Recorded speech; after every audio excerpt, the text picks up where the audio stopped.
이스라엘 백성들은 여호와의 목전에서 악을 행함으로 인해서 20년 동안이나 가나안 왕 야빈에게 압제를 받았습니다. 그런데 이스라엘 백성들이 야빈의 학대를 견디다 못해서 여호와께 부르짖음으로 여호와께서 또다시 그들을 용서하시고 여전사이신 드보라를 아비노함의 아들 바락을 그들에게 세우시어 이스라엘 백성들의 야빈을 학정에서부터 구출하게 됨을 우리는 보게 됩니다. 야빈의 군대의 싸움이 끝난 후에 드보라는 승리의 노래를 지었는데 드보라는 이 노래에서 민족의 위기를 당해 각 지파에 속한 사람들이 어떤 태도를 취했는지를 대해서 설명을 14절에서 23절까지 그렇게 하고 있습니다. 그녀는 이스라엘 민족의 해방을 위한 이 싸움에 기꺼이 뛰어들어 용감하게 싸운 지파들을 찬양하고 있는 반면에 그렇지 않은 자들 즉 이스라엘 군대에 들어와 합세하지 아니하고 중립을 지킨 자들을 심란하게 비난하고 있는 모습을 보게 됩니다. 15절과 16절 보세요. 이스라엘의 방백들이 더불어와 함께하니 이스라엘과 같이 바락도 그의 뒤를 따라 골짜기로 달려 내려가니 루벤 시내가에서 큰 결심이 있었도다. 네가 양의 우리 가운데 앉아서 목자의 피리 부는 소리를 들으면 어찌 되겠냐. 루벤 시내가에서 큰 결심이 있었도다 라고 합니다. 이 말씀은 루벤 지파 사람들이 가나안과의 그 전쟁에 대해서 깊은 관심이 있었고 그 전쟁으로 인해서 큰 동료를 얻겠다는 사실을 알 수가 있습니다. 그러나 이 루벤 지파에 실제로 전쟁에 참가하여 싸우지 않았다는 것입니다. 그들은 단지 자신들의 민족이 치르는 이 전쟁에 대해서 의견만 분분했을 뿐이지 자기들의 생각을 행동으로 옮겨 직접 싸우지는 않았던 것입니다. 본문에서 더불어는 아론만 분분한 이 공론가를 비난하고 있습니다. 이론만 이렇게 분분한. 그러니까 이 루벤 지파 사람들은 그 당시 이스라엘의 지식층에 속한 자들이다. 그렇게 할 수 있는 지파들이었습니다. 그들은 자기들의 사회가 안고 있는 현안 문제에 무관심하지 않았을 뿐만 아니라 자기들의 시대에 있어서 어떤 것이 문제점인지 잘 알고 있었고 그 문제에 대하여 정신적으로는 상당히 고민을 하고 있었던 것입니다. 그러나 그들은 사회가 안고 있는 이 문제에 대해서 고민만 했을 뿐이지 그 문제를 해결하기 위한 행동을 취하지 않았던 것을 보게 됩니다. 그들은 말로는 가장 애국자인 것처럼 떠들어대었지만 실천은 하지 않는 위선자들이었던 것입니다. 오늘날에도 이스라엘 루벤 지파와 같은 이 비상적인 사람들이 많이 있음을 우리는 보게 됩니다. 이런 자들은 이론에는 뻔합니다. 그리고 이를 처리하는 방법도 잘 알고 있습니다. 그러나 이러한 이 이론을 행동으로 옮기려 하지 않았다는 것입니다. 왜냐하면 이들은 자신의 이 안일만을 추구하는 자들이었기 때문이었습니다. 다시 말해서 이기주의적인 삶을 살았던 것입니다. 이들은 자기 집 거실의 난로 곁에 있는 알라그자의 편히 앉아서 일이 어떻게 돌아가고 있는지 관전하기만 하는 자들이었다는 것입니다. 이들은 세상 돌아가는 일을 마치 재미있는 장기놀이를 보듯이 구경만 할 뿐 직접 뛰어들어서 다른 사람들과 협력하여 그 문제를 처리하려고 하지 않았던 자들이었습니다. 공상을 하는 것은 결국 아무 일도 하지 않고 노는 것과 같다라고 하는 말이 있습니다. 항상 생각만 분분할 뿐 전혀 실천을 하지 않는 사람들은 항상 아무 일도 하지 아니하고 빈둥거리기만 하는 게으른 자들과 다를 바가 없는 것입니다. 자, 이런 자들은 무엇이 잘못되었는지 잘 알고 있었습니다. 뿐만 아니라 잘못된 사실을 지적하는 일은 그들은 잘하면서도 그 잘못을 고치기 위해서 노력하지 않는 이기적인 자들이었던 것입니다. 또한 이들은 사회의 악에 대해서 깊이 생각을 했고 고심하면서도 실제로 그 악의 뿌리 뽑기 위한 이 행동은 전혀 취하지 않고 있었던 것입니다. 여러분, 이 세상에서 하나님의 복음을 전파해야 하는 것이 옳은 일임을 우리는 잘 알고 있습니다. 또 어떻게 전파해야 할지도 우리는 알면서도 하나님의 복음을 전파하는 선교사업에는 전혀 가담하지 않는 자들, 역시 루벤 집받을 사람과 같다라고 우리는 보게 되어집니다. 이런 사람들은 가만히 앉아서 세상 일을 관찰하고 판단하기만 하는 쓸데없는 일로 자기들의 전 인생을 낭비하는 자들인 것입니다. 본문에서 더불어는 이와 같이 쓸데없는 공리공론으로만 능한 자들을 신랄하게 비난하고 있는 모습을 보게 됩니다. 그리고 그들의 이 비열한 태도를 신랄하게 공격을 하고 있습니다. 사람들은 한 인간을 평가할 때 그 사람이 인생의 어려운 면을 얼마나 많이 극복해 왔느냐에 따라서 그 사람의 가치를 평가하게 되어집니다. 세상 사람들은 공상만 하고 앉아있는 사람들에게는 아무런 관심도 없습니다. 목마른 자에게 한 바가지에 물을 주는 자가 넘쳐 흐르는 샘물을 자랑하는 자보다 훨씬 더 호감을 갖게 된다는 것입니다. 오늘날 이 세상에는 아주 커다란 전쟁이 벌어지고 있습니다. 이 전쟁은 뭡니까? 바로 진실과 거짓입니다. 정의와 불의 이 사이에 벌어지고 있는 싸움입니다. 그리고 이 전쟁은 우리들에게 자기 자신의 욕망을 보정할 것을 요구하고 있습니다. 우리 그리스도인들은 하나님께서 진실과 정의의 승리를 위한 이 전쟁터로 우리를 부르실 때에 그 부르심을 못 들은 척하고 16절에 네가 양의 우리 가운데 앉아서 놀리만 하는 이런 권리가 없는 것입니다. 우리는 이 세상에서 하나님을 위한 거짓과 불의에 맞서 싸워야 된다 이 말입니다. 또한 우리는 우리 자신의 안락을 위해서 우리가 마땅히 하여야 할 의무를 소홀히 해서는 안 된다 이 말입니다. 그런데 사람들은 대부분 자신들의 의무를 다하기보다는 자신의 안일과 쾌락을 쫓고 싶어합니다. 사람들을 자신들의 이기적인 목적을 달성하기 위해서 즉 돈을 벌거나 세상적인 명예를 성취하기 위해서는 일신상의 안락도 기꺼이 포기하고 있습니다. 그러나 아무런 이득도 없이 단지 어려운 의무만을 이행해야 할 때에는 자신의 안락을 포기하느니 차라리 의무를 회피해버리는 사람들이 있습니다. 사람들은 이 세상에는 선을 베풀기에는 좋아하지만 선을 베푸는 데 있어서 어려움을 따를 때는 선을 베푸는 일에 참여하지 않습니다. 나에게 유익이 되지 아니하면 전혀 관심을 가지지 않게 된다는 말입니다.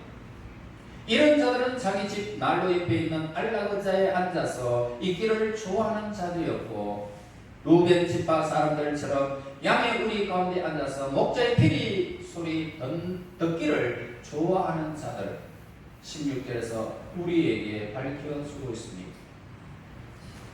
교회에 대한 자신의 의무를 회피하고 자신의 이기적인 안위를 위해서 예수님의 부르심에 응하지 않는 교인들 역시 루벤 집파 사람들과 같은 사람들입니다.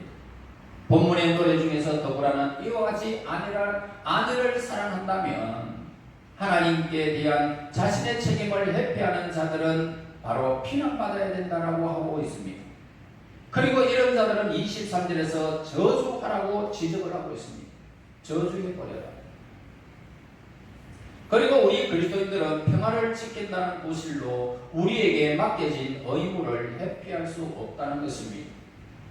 시끄러운 논쟁이나 싸움을 피하고 이웃과 사이좋게 지내는 것은 아주 건장할 만한 일이고 또한 우리는 옳은 일입니다.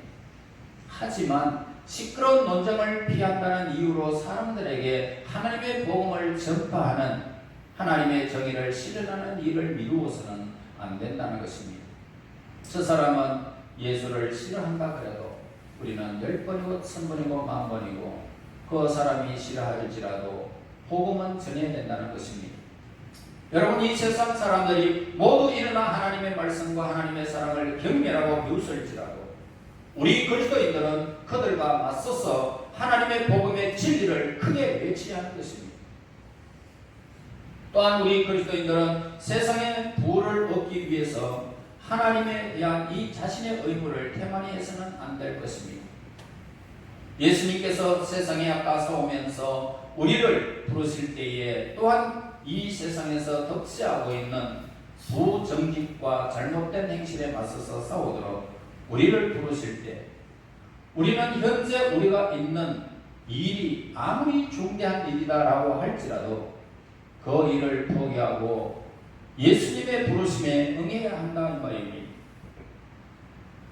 세상이 주는 이 이익보다 덜 양심적인 사람들에게 돌아가도록 놓아두시고 그리고 필요하다면 우리의 사업을 축소하면서까지라도 하나님의 복음 사업을 위하여 더 우리는 매진해야 할 것입니다.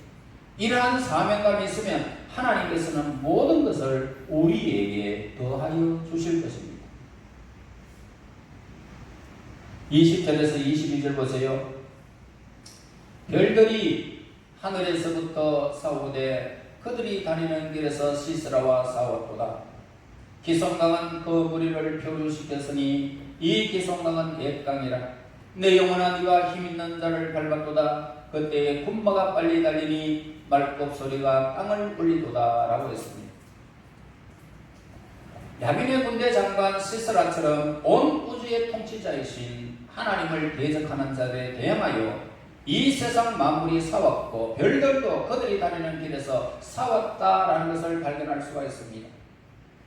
우리가 하나님께서 정하신 이 법칙에 잘 순응을 하고 그 법칙에 따라서 행동하기만 한다면 결국에 가서는 우리는 승리를 거두게 된다는 사실을 우리에게 일러주고 있습니다. 그러나 만일 우리가 하나님의 법칙에 순응하지 아니하고 거역하여 행동한다면 하나님의 법칙에 의해서 파멸해버리고 말 것입니다. 여러분, 하나님 말씀은 우리보다 훨씬 더 막강한 힘을 가지고 있습니다. 그러므로 우리는 하나님의 말씀에 순응하는 것이 마땅하다 이 말입니다. 하나님은 한번 명령해버리면 그 말씀이 떨어지는 순간 실행이 옮겨져 버립니다. 요단강에 물러가라 그러면 요단강이 물러가 버립니다. 홍해가 갈라지라 하면 홍해가 갈라져 버립니다. 재앙이 임하라 그러면 재앙이 임합니다. 하루아침에 7만 명이 재앙으로 죽어버립니다. 이런 성경의 기록들이 우리는 어떻게 생각하고 있습니까? 하나님의 말씀이 떨어지는 순간 우리는 순응하지 않으면 재앙이 우리에게 임한다는 것입니다. 그러므로 우리는 하나님 말씀에 순응하는 것이 마땅하다는 것이죠. 왜냐하면 우리가 그 말씀에 저항하려고 한다면 결국은 스스로 파멸을 초래하고 말 것이기 때문입니다. 인간은 하나님의 법에 순종하느냐 거역하느냐에 따라서 유능해지기도 하고 무능해지기도 하는 것입니다. 하나님이 우리의 머리의 회로를 하나라도 잘못 움직여버리면 여러분들은 무능해져 버립니다. 하나만 우리에게 아주 현명하게 우리를 하나님의 손길 아래서 움직여버리면 여러분들은 유능해지고 정말 어떤 사람보다 앞서가는 하나님의 사람이 되는 것입니다. 여러분, 하나님께서 정하신 이 법칙, 그 중에서도 먼저 자연 법칙에 대한 것을 우리는 알아야 합니다. 우리는 자연 법칙에 순응함으로써 자연의 비밀을 우리는 늘 알게 되어집니다. 의사는 하나님께서 정하신 자연 법칙, 즉 인간의 생리적인 법칙을 잘 연구하고 그 법칙에 복종함으로써 인간을 치료하는 방법을 깨달은 사람들이 의사입니다. 만일 의사가 하나님께서 정하신 생리적인 법칙을 거역하고 환자를 다루게 되어진다면 그 의사는 환자의 생명을 빼앗게 될 것입니다. 또한 우리는 하나님께서 정하신 자연 법칙을 배우고 그것을 우리 생활에 잘 적용시킴으로써 우리의 건강을 개선할 수가 있지만 사는 날까지 그렇게 개선된 삶은 건강을 유지하게 될 것입니다. 무절제한 생활을 하면서 폭식을 일삼는 사람이 건강을 계속 유지한다는 것은 있을 수 없는 이야기입니다. 환경을 좋지 못한 곳으로 오래도록 노출을 시킨다면 반드시 그 대가, 그 건강을 잃어버리고 말 것입니다. 왜냐하면 그것은 하나님께서 정하신 자연 법칙에 어긋나는 것이기 때문이다 이 말입니다. 먹지 말라는 것을 먹고 하지 말라는 것을 하게 되면 우리의 삶은 스스로 망가지게 만드는 것입니다. 아무리 지식이 풍부하고 아무리 신앙심이 깊은 사람이라 할지라도 불 속에 손을 넣으면 어떻게 될까요? 불 속에 그냥 손을 집어넣으면 반드시 손에 화상을 당하고 큰 시련을 겪게 되는 것입니다. 자연 법칙을 무시하면 안 된다는 것입니다. 또한 아무리 독실한 기독교인이라 할지라도 상거래 법칙에 따라서 사업을 하지 않는다면 이 사업은 결코 성공할 수가 없고 실패로 끝나고 마는 것입니다. 이처럼 누구든지 하나님께서 정하신 이 자연 법칙, 즉 물질의 법칙에 어긋나게 행동한다면 무엇을 하든지 실패한다 이 말입니다. 하늘의 별들조차 그 다니는 길에서 자연 법칙에 거슬려 행하는 자에게 대항하여 싸울 것이다 라고 20절에 우리에게 교훈하고 있습니다. 하나님께서는 자연 법칙을 정하셨을 뿐만 아니라 또한 우리의 정신적인 영역을 통제하는 도덕 법칙도 우리에게 정하셨습니다. 이 도덕 법칙에 따를 때 우리는 축복된 삶을 살게 될 것입니다. 그러나 이 법칙에 복종하지 않을 때는 하늘의 별들조차 그 다니는 길에서 우리와 대항하여 싸우게 될 것입니다. 그러면 하나님께서 인간에게 지키라고 요구하시는 도덕법은 무엇일까요? 우리는 하나님의 법칙을 알 수 있는 그것이 있을까? 요한일서 4장 12절에서 어느 때나 하나님을 본 사람이 없을 때 만일 우리가 서로 사랑하면 하나님이 우리 안에 거하시고 그의 사랑이 우리 안에 온전히 이루어지느니라. 그 다음 요한복음에서 이렇게 합니다. 요한복음 7장 17절 사람이 하나님의 뜻을 행하려 하면 이 교훈이 하나님께로부터 왔는지 내가 스스로 말하는지 알리라 라고 말씀하고 있습니다. 이 두 것의 말씀에서 우리는 우리의 이웃을 사랑하고 하나님을 사랑할 때 자연히 하나님의 도덕법을 순종할 수 있게 된다는 것을 우리에게 가르쳐주고 있습니다. 우리는 하나님 없이 아무것도 할 수 없다는 것입니다. 그러므로 우리는 항상 하나님과 함께 일하는 자로서 하나님의 명령과 하나님의 법칙에 순응하며 살아가야 할 것을 우리에게 가르쳐주고 있는 것입니다. 그렇게 할 때 우리의 모든 일은 어떻게 될까요? 말할 것도 없습니다. 여러분들에게 필요할 때 하나님하고 하나님을 향할 때에 여러분들의 마음을 다 읽고 아시는 그분 하나하나 다 채워주신다는 겁니다. 얼마나 아름답게 채워주시는지 감격하면 눈물 흘리지 않을 수 없을 만큼 우리에게 채워주시는 분이심을 우리에게 가르쳐줍니다. 일이 순조롭게 풀려가도록 만든다는 것입니다. 로마서 8장 28절에 우리가 알거니와 하나님을 사랑하는 자 그 뜻대로 부르심을 입은 자들에게는 모든 것이 합력하여 선을 이루느니라. 할렐루야. 여러분, 우리들이 하나님의 말씀을 실천하기 위해서 노력하지 않는다면 하나님의 말씀은 세상 사람들의 놀림감이 될 것입니다. 그리고 그 사람들이 그 말씀을 야 너희들이 믿는 하나님은 거짓이다라고 그렇게 말하게 될 것입니다. 아무리 하찮게 보여도 하나님을 위해서 봉사하는 것이 말로만 떠들어대는 것보다 가치 있는 일이라는 것입니다. 여러분, 하나도 공짜가 없습니다. 하나님을 위해서 하는 일은. 그러므로 우리는 분쟁과 비판의 시간을 낭비하지 말아야 됩니다.